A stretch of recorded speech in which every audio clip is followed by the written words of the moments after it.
একটি সুন্দর ছোট্ট মোটিভেশন স্টোরি। গল্পটি আপনার চিন্তাভাবনাকে ব্যাপকভাবে মোটিভেট করবে। আপনারা যারা এই গল্পটি শোনেননি তারা অবশ্যই একটু সময় দিয়ে গল্পটি প্লিজ শুনবেন।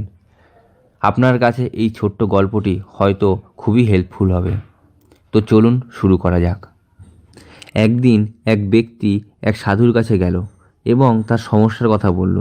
সে বলল, সাধু বাবা, আমি জীবনে কখনো খুশি হতে পারলাম না। ভেবেছিলাম যখন চাকরি পাবো তখন বাবাকে একটা গাড়ি গিফট দেবো, কিন্তু সেটা হলো না, কারণ চাকরি পাওয়ার আগেই বাবা মারা গেলেন। ভেবেছিলাম যখন প্রমোশন পাবো তখন বাচ্চাদের ঘুরতে নিয়ে যাব, কিন্তু প্রমোশনই হলো না।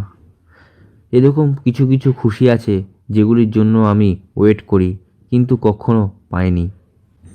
আমি ভেবেই পাচ্ছি না যে আমি কি জীবনে কখনো খুশি হতে পারবো। সাধু বাবা তখন সেই ব্যক্তিকে পাশের গার্ডেনে নিয়ে গেল, যেখানে এক লাইনে অনেকগুলি গোলাপ গাছ লাগানো রয়েছে। সাধু বাবা তখন ওই ব্যক্তিকে বললেন, লাইন দিয়ে এই ফুল দেখতে দেখতে যাও এবং সবথেকে সুন্দর ফুলটি তুলে আমার কাছে নিয়ে এসো। কিন্তু হ্যাঁ, একটা কথা মনে রাখবে, একবার যেই ফুল দেখে এগিয়ে চলে যাবে সেখান থেকে আর পিছিয়ে আসা যাবে না, কিন্তু ফুল তোমাকে আনতেই হবে। তখন ওই ব্যক্তি চলা শুরু করলো। ব্যক্তি কিছু বড় ফুল দেখলো, কিছু ছোট ফুল দেখলো। প্রত্যেক ফুলের কাছে গিয়েও তুললো না, ভাবছে ওর থেকেও বড় ও সুন্দর ফুল হয়তো সামনে রয়েছে। এই ভাবতে ভাবতে এক সময় সে একদম শেষ প্রান্তে পৌঁছে গেল এবং সে দেখলো আর শুধুমাত্র কিছু শুকিয়ে যাওয়া ফুল রয়েছে।